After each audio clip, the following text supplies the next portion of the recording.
我买房第2天，房子消失了。我天天吃泡面挤公交，花10年时间攒够50万首付，终于在公司附近的小区买到顶层1801的小户型。结果下班回家发现整栋楼只有17层，18层消失了，我整个人都傻了。我找原房主，找中介，他们都说从来没见过。我去找不动产登记中心去报警，大家都骂我是疯子，因为小区内所有单元楼最高只有17层，压根就没有18层。可我买的房子明明就在18层啊！我到处去找，到处去闹，可所有人都觉得我是精神病。我以前只听说做梦娶媳妇，第一次听说做梦买房子的，谁家房子还能长腿跑了？因为闹事，我被精神病院抓进去一次又一次，每次我都想办法逃出去，然后接着闹。最后一次我被医生抓住，我趁看管不注意跳车逃跑，没想到当场摔死。再一睁眼，我又回到买房签合同当天。庄先生，要是没什么问题，我们就签合同吧。最近看房的人有点多，我后面还约了几位客户。我委婉拒绝，不好意思，我想再看看房子的配套。我跑到走廊，看到楼道内贴着大大的数字18。没错，这里就是18楼啊！我又跑去按电梯，电梯很快到了18楼，电梯停下后，数字也显示18。电梯门开了，我走进去后，四处查看电梯内的情况。我记得前十18楼消失后，我在电梯里找过好多次都没有18层按钮，可现在电梯里分明就有18层按钮。我按下数字1，我倒要看看这楼到底有什么古怪。电梯关门的一瞬间，王明冲过来冲我大喊：“庄先生，这房子你还买吗？不买那3万定金可不能退。”开玩笑，3万块，我不吃不喝3个月才能攒得到，我必须得尽快找到问题，不然这3万就打水漂了。我顺利到达1层后，我又摁下17层按钮，到了17层，我从电梯下来，爬步梯到18层也没问题啊。18层不就好好在这里待着吗？王明和林太太一直等在电梯口。年轻人第一次买房子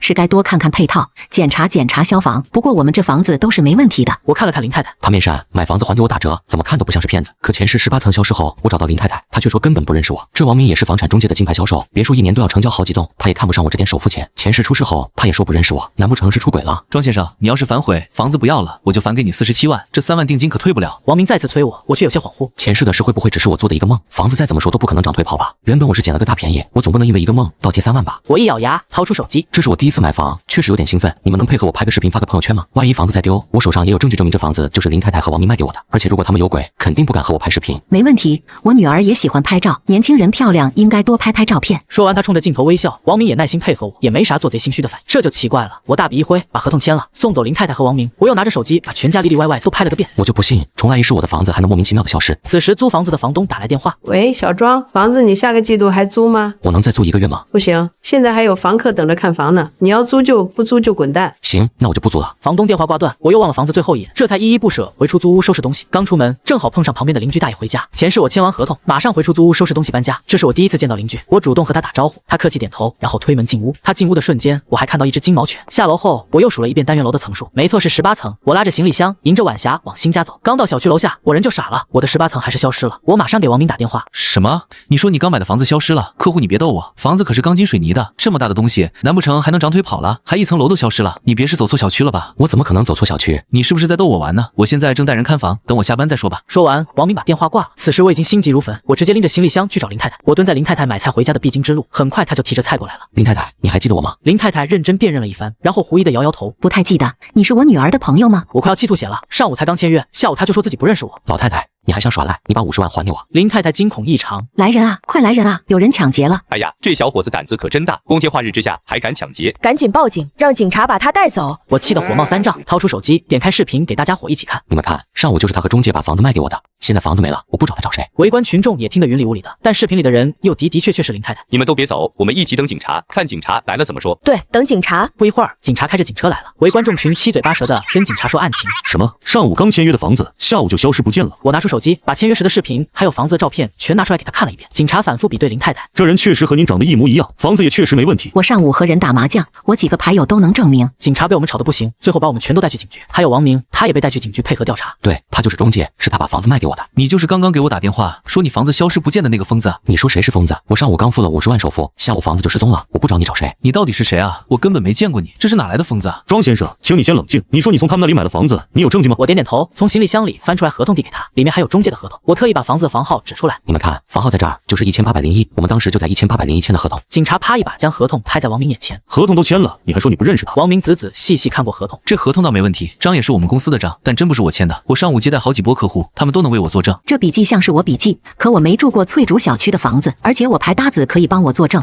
我上午真没签过合同。派出调查的警察很快就有了结论，他们都没撒谎，俩人都有人证。怎么会这样？那我的房子怎么办？那可是50万啊！警察狐疑的看着我，去我们小区调查的警察回来了。庄先生，我们刚去过您说的这个小区，整栋小区最高只有17层，我们还找到小区当初的设计图纸，设计图纸上也只有17层。不可能，我上午明明在1801签约，我还从17楼爬到18楼，这18楼怎么可能不存在？庄先生，请你冷静点，我们走访过周围邻居，所有人都说小区所有居民楼只有17层，哪来的18层？我们请了精神病院的专家，他们已经在路上，一会儿给你做个鉴定。我急得都快哭了，房子没了，难道重生我都没办法改变命运吗？那50万首付是我当牛做马10年天天吃泡面换来的，好不容易买上房子，我现在有家不能回。你让我怎么冷静？就在此时，技术科的同事拿着我的手机出来了。庄先生的视频没有问题，房子照片也没有问题，照片和视频都是由这部手机拍摄完成，拍摄时间是今天上午10点20分，没有任何剪切痕迹。你们看，我真没说谎，合同也是在1801签的。王明皱着眉头，可是那个小区压根就没有18楼，我们也没见过你。我摇摇头，这到底是怎么回事？就在此时，我看到上午那个邻居大爷，他也来警局了。我看到他，仿佛看到救命稻草，眼睛都亮了。你们看他是我邻居，他也住在18层，他也是来报警的。警察将邻居大爷带过来。大爷，您家是住在翠竹园2栋1802吗？我家不住那儿。怎么可能？您明明就住在我家隔壁。我和王大哥都做了几10年的老邻居。我求您再看看我，林太太之前和您是邻居，可她今早把房子卖给我的，我下楼的时候还和您打过招呼，您都忘记了。大爷一脸惊恐地看着你，一眨眼，我看到一帮穿白大褂的人往我的方向走。前世在精神病院被电击的恐惧再次袭来，我更慌了，我就差跪下求大爷。那您不找房子，你来警局干什么？我的狗丢了，我来找狗。到底为什么？为什么他们都不认识我？为什么18层会消失？为什么我的房子不翼而飞？狗，对了狗，我突然想明白这一切是怎么回事了。大爷，您的狗是不是一条金毛犬？是啊，你是不是知道它在哪？那大爷，您认出我是谁了吗？难不成你是我以前的学生？大爷，您再仔细看看呢。我天天除了去学校教书，就是回家，我上哪认识你呢？林太太白了我一眼，这个小伙子太离谱了，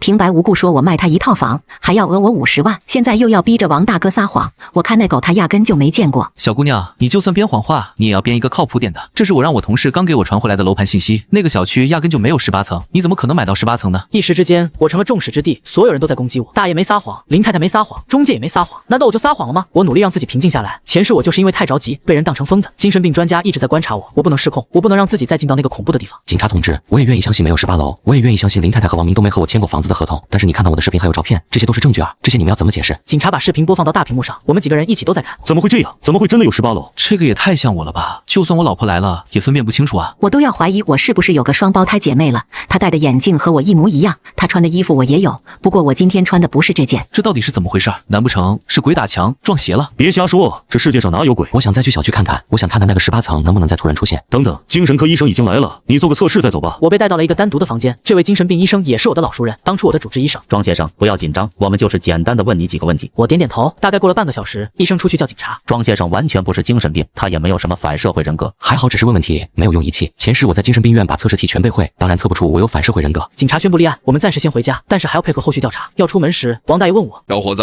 你是不是真的看见我家狗了？我当然看到了，是一只奶油色的金毛。它在哪儿？上次您开门，我在您家看到它的。哎，你这小伙子丢了我都要急死了，你还瞎说！我50万没了，房子也没了，我不急吗？我说了，我在您家里看到的，就是在您家里看到的。我没有地方去，只能拖着行李箱跑到翠竹园17层。我倒要看看那18层到底跑去哪了。这和我前世反复检查过的一模一样，我还是找不到18层到底去哪了。我心灰意冷，拖着行李箱往下走，在楼下我又看到那个养金毛的王大爷。好啊，他们果然是合起伙来骗我的。大爷，你不说你家不住在翠竹园吗？现在这个时候你不在家，你在这里干什么呢？王大爷看到我吓了一跳。大爷，别装了，我知道是你和林太太还有王明故意给我设下的圈套。那个王明姓王，他该不会是你儿子吧？大爷一听气得火冒3丈。我干嘛？你说我干嘛？你不是说上午我家狗在这里出现过吗？我来这里当然是找狗。王明姓王，那就是我儿子。天下姓王的多了去了，总不能都是我儿子吧？原来是我误会大爷了，反正我也无家可归，索性留下来和大爷一起找狗，顺便还能套套大爷的话。大爷，您家狗叫什么名字啊？我家狗叫星期天，我儿子给他起的名字。那您儿子和王明有什么关系吗？我再说一次，没有关系。王明和我家一点关系都没有，我儿子一直在国外。翠竹园快找完了，大爷问我：小伙子，你真见过我家狗吗？我真见过，我不知道怎么解释你才能相信。上午咱俩真是邻居，我住1801，你住1802。大爷又摇摇头：你这是做梦，我从来没住过翠竹园，你真能胡扯。我算是看明白了，你看到狗的事也是你瞎编的。我这么大岁数了，你骗我干嘛？我真没撒谎，我要怎么说你才会信呢？我甚至怀疑过是不是林太太和你一起合起伙来骗我的。你可别胡说，我和林太太可都不是这样的人。我俩正说着话呢，突然听到有小狗的哽咽声。我和王大爷跑过去，看到一只奶油色金毛幼犬，王大爷冲上去，直接将狗抱了起来。哎呦，星期天，你跑哪儿去了？下次可不能自己跑出门了。我愣住了。大爷，您说这是您的狗？对呀，这是我的狗。那大爷，您有几条狗？我就只有这一条狗呀。您这狗多大了？才刚出生，我儿子怕我孤单满月后送来给我解闷的。你不说你见过我的狗吗？那你怎么不知道我的狗刚满月？我惊讶到根本没有办法回答他的问题。怎么会这样？我上午见到这狗已经是成年犬大小，下午怎么变成幼犬了？大爷，今年是哪一年？今年是2025年。不是我说，小伙子，你不会真是精神病吧？我终于知道我的房子为什么会消失，难怪林太太和王明都说不认识我。我，难怪所有人都不知道翠竹园有18层，所以不是房子失踪了，是我穿越了。我从2026年穿越到了2025年。我咽了口唾沫，一时之间很难接受这个事实。我查了查自己的银行卡，总资产还是只有0.56元。老天爷真是在耍我，我的钱实实在在的花了，人却穿越到没房子那一年。我又开始查怎么才能穿越回未来。车祸、坠楼、绝症、意外触电、家传古玉、神秘罗盘、一幅古画、古董镜子、旧书、首饰。我没经历过伤害，首先排除死亡后穿越。至于古物，我还真有意见。我父母去世后，我当时偷偷藏起一块古玉，可惜还是被舅妈发现了。舅妈一把将古玉抢走。小畜生，这是你的吗？你也敢抢？舅舅赶来从舅妈手里把古玉抢回来还给我，舅妈不高兴，将来自己有大用处。舅舅一家是我唯一的亲人，我失踪了，那房子成为遗产，自然就变成舅舅家的。想到这里，我不由得攥紧玉佩。我在网上各种搜索，可惜一无所获。我又拿着玉佩上鉴宝直播间，求鉴宝博主帮忙。博主好，我因为一块玉佩从2026年穿越到2025年，我想请您帮我看看我要怎么回去。博主一脸无语，但还是帮我看了一眼玉佩，东西是老的，大概5万块吧。你想回2026年？不行，你等到2026年。我认真想了想，不知道等到2026年可不可行。可弹幕里哈哈哈哈刷到飞起，我不停在解释，我没骗你们，我说的是真的。我本来买了18层的房子，结果房子丢了。我今天才发现，我穿越到房子还没盖的时候了。